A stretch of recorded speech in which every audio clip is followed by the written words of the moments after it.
जन जन तक के हृदय तक पहुंचाने वाली, गौ माता के प्रति लोगों की भ्रांति मिटा करके गौ क्रांति का संचार करने वाले, सहरा को सागर बनाने वाले, जीव को शिव से मिलाने वाले, तत्व ज्ञानी, वेद ज्ञानी, ब्रह्म ज्ञानी, आनंद दाता श्री सद्गुरुदेव भगवान के अनंत विभूषित आनंददायी श्री चरणों में मानसिक रूप से बारंबार दंडवत प्रणाम, नमन, वंदन।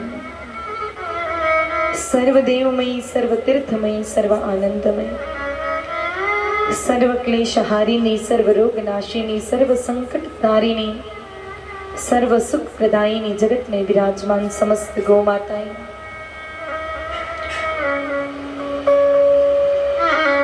जिनके लिए स्वयं योगेश्वर भगवान श्री कृष्ण जी इस धरती पर अवतरित होकर के 12 वर्ष की आयु तक नंगे पांव गौचारण करते हैं, जिनकी कृपा से स्वयं श्रीनाथ भगवान जी भूगर्भ से भूतल पर पधार जाते हैं,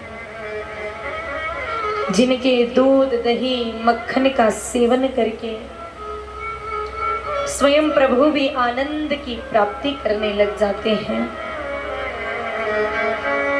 ऐसी विश्व वंदनिया आनंद कंद नंद नंदना की प्यारी श्री राधे रानी की दुलारी करणी जी की प्राण प्रिया, जगत में विराजमान समस्त काम धेनु स्वरूपा, सुरभि स्वरूपा, बहुला स्वरूपा गौ माताओं के चरणों में प्रणाम, नमन, वंदन। नीलमणि स्वरूप वृषभ भगवान, बेल भगवान, जिनके चतुष्पादों में धर्म, अर्थ, काम और मोक्ष नित्य निवास करते हैं,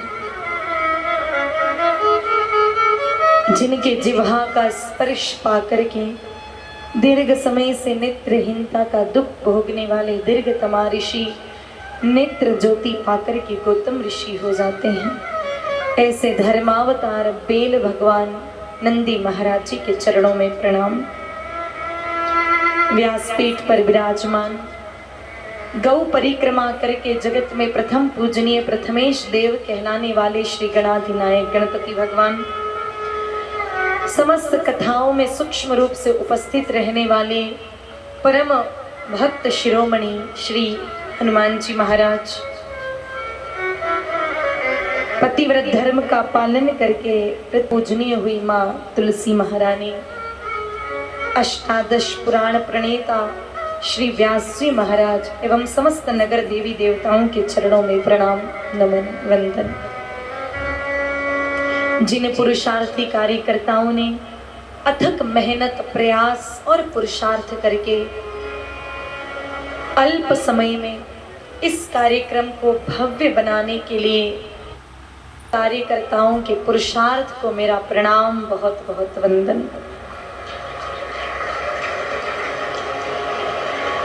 श्री बीसानिमा गौ सेवा मित्र मंडल,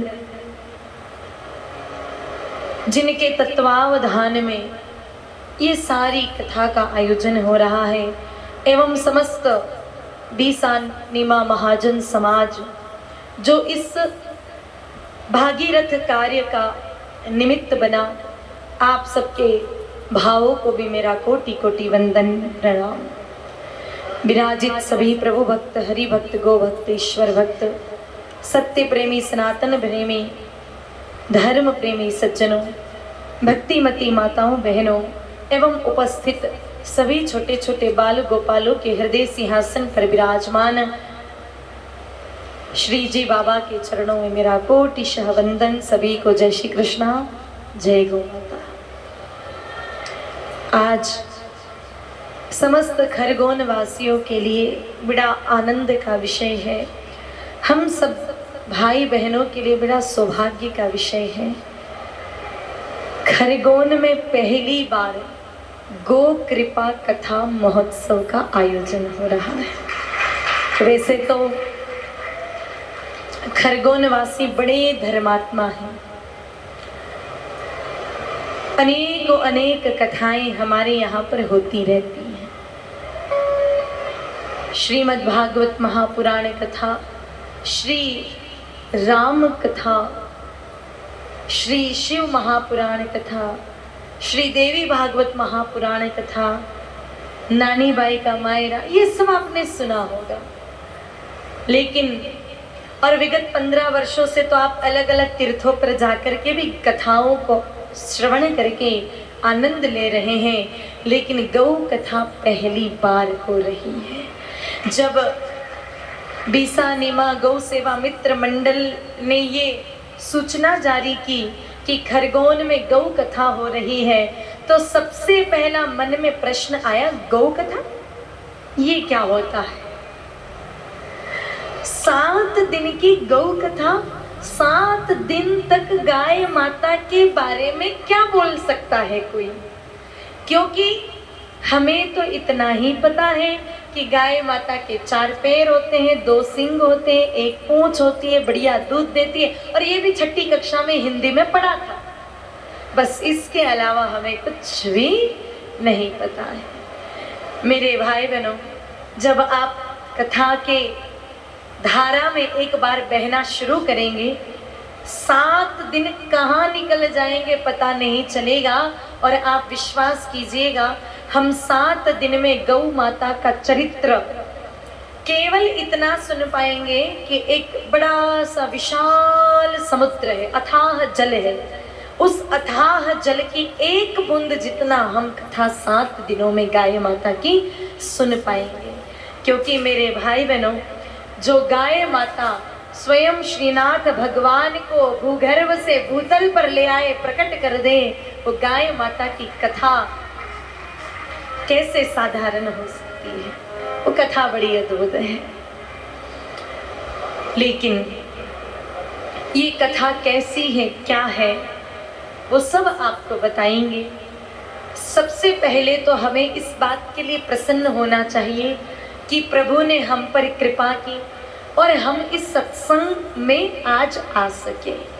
क्योंकि शास्त्र कहते हैं कि जब किसी जीव के जन्म जन्मांतर के पुण्य कर्म उदय होते हैं, एक जन्म के नहीं, हजारों हजारों जन्म आपने लिए, उन सभी जन्मों में आपने जो सदकर्म किए, वो सारे सदकर्म जब इकट्ठे हो जाते हैं और उन सारे सदकर्मों को जब फलित होने का समय आता है, तो परमात्मा कृपा करके उस जीव को सत्संग की परिधि में भेजते हैं। सत्संग में हर कोई नहीं जा सकता। देखिए, जब हम हनुमान जी महाराज के मंदिर से यहाँ तक आए तो रास्ते में कितनी भीड़ थी। ठीक है, सौभाग्यशाली नहीं होता है, वो तो महासौभाग्यशाली होता है। क्योंकि पहले दिन देखो, थोड़ा सा समय का समायोजन करना सबके लिए अनुकूल नहीं होता है, क्योंकि पहले दिन शोभा यात्रा होती है, सभी माताओं के हो बाकी हो या कई आए हो,